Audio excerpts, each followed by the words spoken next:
Assalamualaikum warahmatullahi wabarakatuh. Selamat datang di channel Bimbel Pena Pelajar Bimbel Daring ala YouTube. Hari ini kita akan belajar Fisika SMA kelas 10 bab dinamika partikel bagian 2.0. Dan submateri yang akan kita bahas adalah gaya gesek dan aplikasi hukum Newton. Seperti yang telah Ibu singgung di video kita sebelumnya, bahwa submateri gaya gesek akan kita bahas detail pada video kita kali ini. Ingat ya bahwa gaya gesek itu adalah gaya yang ditimbulkan pada dua buah benda yang saling bersentuhan dengan arah yang berlawanan dengan arah gerak benda. Ya, jadi jika dua benda bersentuhan di bidang kasar dan diberi gaya, maka akan ada gaya gesek. Jika benda bergerak, maka arah gayanya itu berlawanan dengan arah gerak benda. Jadi kalau benda itu bergeraknya ke atas, maka gaya geseknya arahnya ke bawah. Dan kalau arah gayanya itu bergerak ke kanan, maka arah gaya geseknya arahnya ke kiri, dan seterusnya. Oke, jenis-jenis gaya gesek. Jadi gaya gesek itu terdiri dari dua. Yang pertama itu adalah gaya gesek statis. Nah, apa itu gaya gesek statis? Yaitu gaya gesek yang terjadi pada benda yang diam atau tepat akan bergerak. Ingat ya, tepat akan bergerak. Apakah sudah bergerak? Belum. Ya, jadi kalau tepat akan bergerak itu belum bergerak. Jadi misalkan gini, kalau gaya geseknya itu 1 Newton, kemudian gaya dorongnya 1 Newton, maka benda tepat akan bergerak. Ya, jadi kalau seandainya gaya yang diberi itu 1,1 Newton, maka benda akan bergerak. Tapi karena gaya geseknya itu sama dengan gaya dorongnya, maka benda tepat akan bergerak atau belum bergerak. Nah, apa syarat kalau kita tahu bahwa benda itu masih diam atau belum bergerak? Maka Fs gaya gesek maksimalnya itu harus lebih besar atau sama dengan F.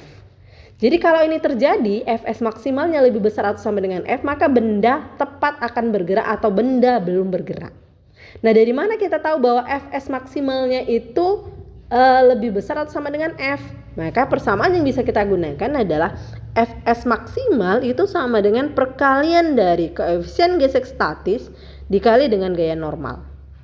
Ya, dimana karena bendanya ini tadi ceritanya adalah bergerak ke kanan dan ke kiri, ya, jadi tidak ada gaya yang bekerja pada sumbu Y, maka gaya normalnya itu sama dengan gaya beratnya. Jadi bisa kita ganti gaya normal itu sama dengan M kali G. Maka muncullah persamaan bahwa untuk mencari Fs maksimal itu adalah perkalian dari mu S dikali dengan M dikali dengan G. Ya.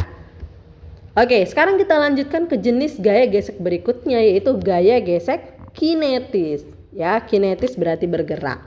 Berarti apa itu gaya gesek kinetis? Gaya gesek yang terjadi pada benda yang bergerak.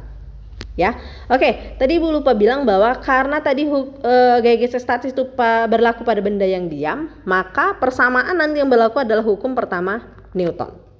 Sedangkan pada gaya gesek kinetis, karena benda itu sudah bergerak, maka nanti akan terjadi atau berlaku hukum yang kedua Newton. Ya, jadi tadi ingat bahwa gaya gesek awalnya kalau ada benda itu kan kita analisis dulu nih, apakah benda tadi gaya geseknya melebihi daripada gaya yang diberikan atau tidak. Jadi kalau seandainya gaya geseknya itu sama dengan F, ya kan, berarti tepat akan bergerak, berarti benda tetap diam. Tapi kalau misalkan sudah kita analisis nih, Fs-nya ternyata lebih kecil daripada F yang diberikan, berarti kan benda akan bergerak. Nah, kalau benda akan bergerak, maka langsunglah kita cari berapa nilai Fk maksimalnya. Nah, dari mana? Nah, dari sini persamaannya bahwa untuk mencari gaya gesek kinetis maksimal itu adalah perkalian dari mu K dikali dengan N. Ya, jadi ini semua K ini. Fk maksimal itu sama dengan mu K dikali dengan N, di mana N juga karena tidak bergerak ke arah sumbu Y, berarti mu K kali M dikali dengan G. Ya, dimana syarat untuk Fk maksimal tadi ingat ya harus lebih kecil daripada F, maka berlakulah harus kita cari Fk maksimalnya. Ya, jadi ini nanti ini kita ganti K ini. Oke, K. Oke, jadi N itu gaya normal, mu S koefisien gesek statis, mu K koefisien gesek kinetis, Fs gaya gesek statis, dan Fk adalah gaya gesek kinetis. Oke, agar Anda nggak bingung nih dengan penjelasan Ibu yang tadi, sekarang kita bahas contoh soal yang pertama. Sebuah balok kayu bermasa 2 kg. Oke, berarti massa benda simbolnya adalah M. Ya, 2 kg. Berada di atas lantai datar. Jika diketahui koefisien gesek statis, berarti mu S itu 0,8. Kemudian koefisien gesek kinetis mu K 0,5. Serta gaya mendatar F, berarti F-nya 25 Newton. Maka tentukan percepatan balok kayu tersebut. Oke, yang ditanya adalah A. Oke, kita jawab dulu ya. Nah, sebelum kita jawab berapa nilai A-nya, seperti yang udah Ibu bilang bahwa kita analisis dulu nih, apakah gaya gesek yang terjadi itu lebih kecil atau lebih besar daripada gaya F-nya. Ya, berarti gaya gesek apa nih yang harus kita cari? Gaya gesek statisnya dulu. Ya, berarti Fs itu adalah mu S dikali dengan N. Ya, kebetulan N-nya nggak ada ya, berarti langsung aja mu S dikali M dikali dengan G. Oke, masukkan nilai mu S-nya 0,8. M-nya 2. G-nya 10. Berarti 0,8 kali 10 8, 8 kali 2 16. Nah, sekarang kita analisis nih. Fs-nya 16 Newton, sedangkan F-nya 25 Newton. Berarti Fs lebih kecil daripada F. Artinya benda bergerak. Oke, kalau benda sudah bergerak, maka nilai Fs-nya sudah nggak berlaku nih. Jadi Fs ini hanya untuk menganalisis apakah benda itu bergerak atau tetap diam. Nah, karena ini sudah bergerak, maka Fs tidak berlaku. Maka yang berlaku adalah nilai Fk. Maka sekarang kita cari berapa Fk maksimalnya. Apa rumusnya? Berarti mu K, N-nya juga nggak ada, berarti langsung kali M kali G. Oke, mu K-nya 0,5. M-nya 2, G-nya 10. Berarti 2 dikali 0,55, 5 kali 2, 10 Newton. Nah, setelah kita dapat Fk, barulah kita udah tahu nih. Berarti benda bergerak yang berlaku adalah hukum yang kedua Newton. Ya udah, kita masukkan berarti di sini hukum kedua Newton. Apa bunyi hukum kedua Newton? Bahwa sigma F itu adalah perkalian dari massa dengan percepatan. Ya, oke.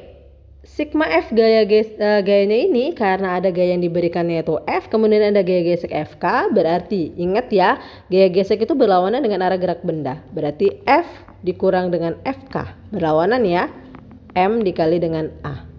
Oke, F-nya 25, Fk-nya 10, M-nya 2.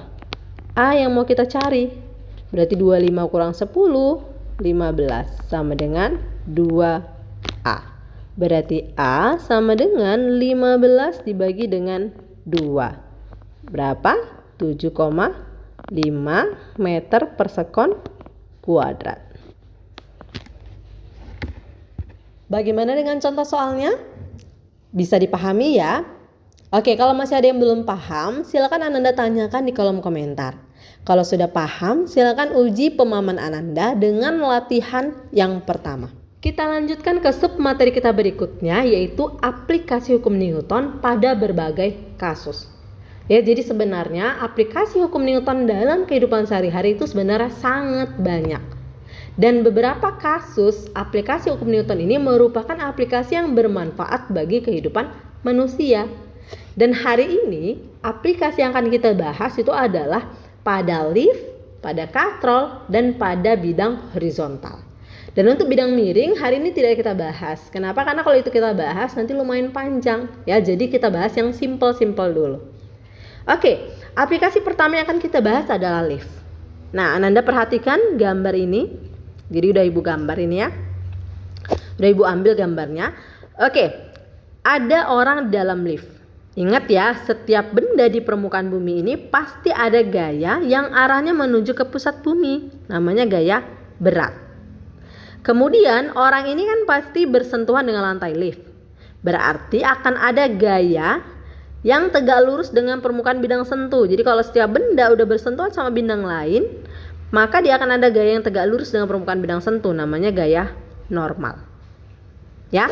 Nah, nanti di sini pada kasus lift ini kalau dia tidak bahas gaya normal, berarti satu lagi dia pasti akan bahas gaya tegangan tali.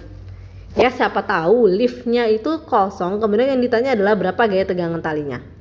Ya, atau lift itu banyak orangnya, jadi yang ditanya gaya tegangan talinya. Itu bisa aja terjadi. Ya, jadi kalau yang ditanya tidak gaya normal, berarti gaya tegangan tali. Nah, sekarang yang Anda perhatikan nih, A-nya. A-nya arah panahnya itu adalah ke bawah. Berarti liftnya bergerak ke bawah. Jadi ini kita bahas untuk kasus lift yang bergerak ke bawah dulu nih. Oke, untuk yang bergerak ke bawah, persamaan apa yang berlaku? Ini kita lihat.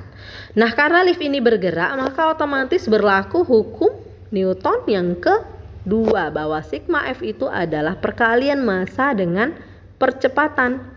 Nah, karena liftnya bergerak ke bawah, berarti sigma F-nya ini adalah gaya yang ke bawah dikurang gaya yang ke atas. Berarti yang ke bawah adalah W dikurang N dulu kita bahas ya. Nanti kalau misalkan T tinggal ganti T aja. Berarti M dikali dengan A. Nah, tergantung sampai di sini sebenarnya persamaannya selesai. Ya, sampai di sini selesai nih. Udah gini aja. Nah, tinggal Ananda uraikan lagi nih.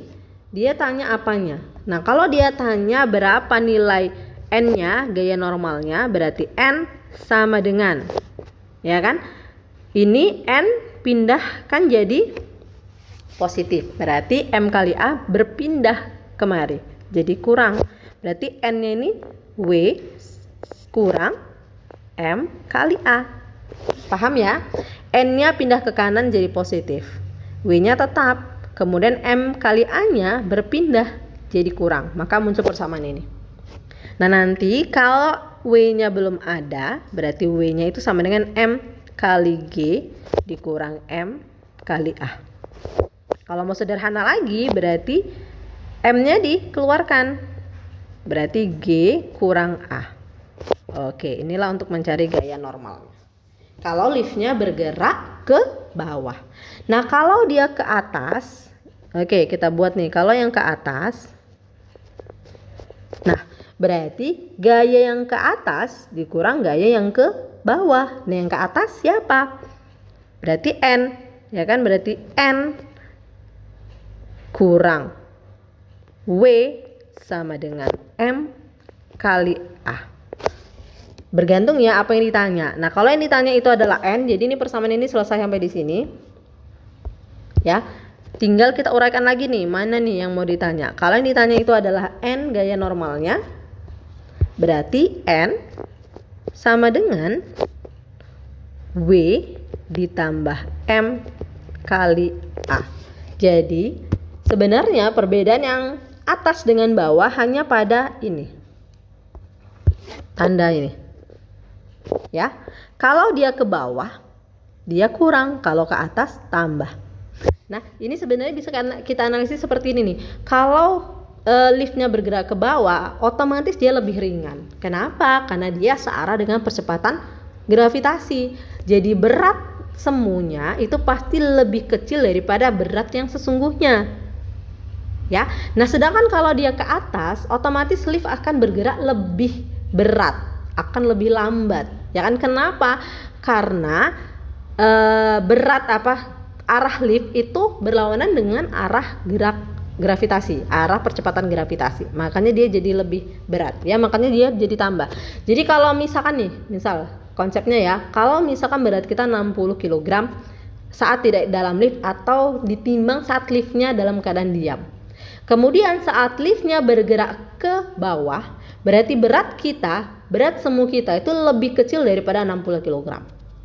Sedangkan kalau liftnya bergerak ke atas, nah ditimbang, maka berat kita akan lebih besar daripada 60 kg. Itu konsepnya. Jadi biar Ananda nggak lupa nih, lift yang ke bawah sama ke atas rumusnya jadi gimana? Ya jadi kalau dia ke bawah tandanya kurang, kalau ke atas tandanya tambah.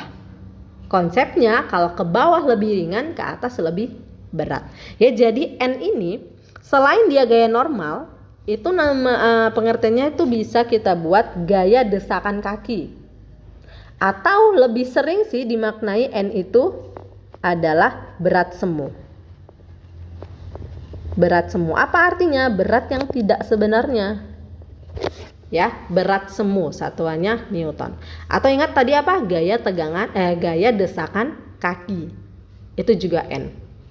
Nah, nanti kalau misalkan dia tidak bahas N, kita misalkan dia bahasnya tegangan tali gitu kan. Berarti N ini tinggal kita ganti T. Jadi semua persamaannya sama, tinggal kita ganti N dengan T. Berarti tanya adalah gaya tegangan tali. Paham ya? Oke, kalau sudah paham, sekarang kita aplikasikan ke contoh soalnya. Ya, kita lihat. Seseorang dengan massa 60 kg, berarti massa. Oke, kita buat simbolnya adalah M. M-nya 60 kg. Oke, M60. Kalau seandainya nanti kita gunakan W langsung aja ya. Berarti di sini W itu adalah M kali G. G kalau tidak ada, nah ini ada sih. Berarti 60 kali 10 berarti 600 Newton. Kemudian dia kasih tahu apa lagi nih? Bergerak ke bawah dengan percepatan. Oke, percepatannya lupa nih ngasih angkanya. Kita misalkan aja ya berapa? 1 ya. Oke, berarti kita ambil A-nya 1 meter per sekon kuadrat. Arahnya ke bawah. Ibu kasih simbol seperti ini aja. Arahnya ke bawah. Jika percepatan gravitasi 10, oke udah kita gunakan, maka tentukan gaya desakan kaki orang pada lantai lift. Nah, ini dia. Gaya desakan kaki berarti sama dengan N. Oke, langsung ya kita jawab.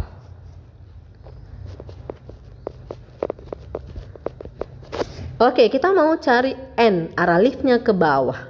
Berarti langsung ya, berarti N sama dengan, kalau dia ke bawah berarti tandanya kurang, berarti W kurang M kali A.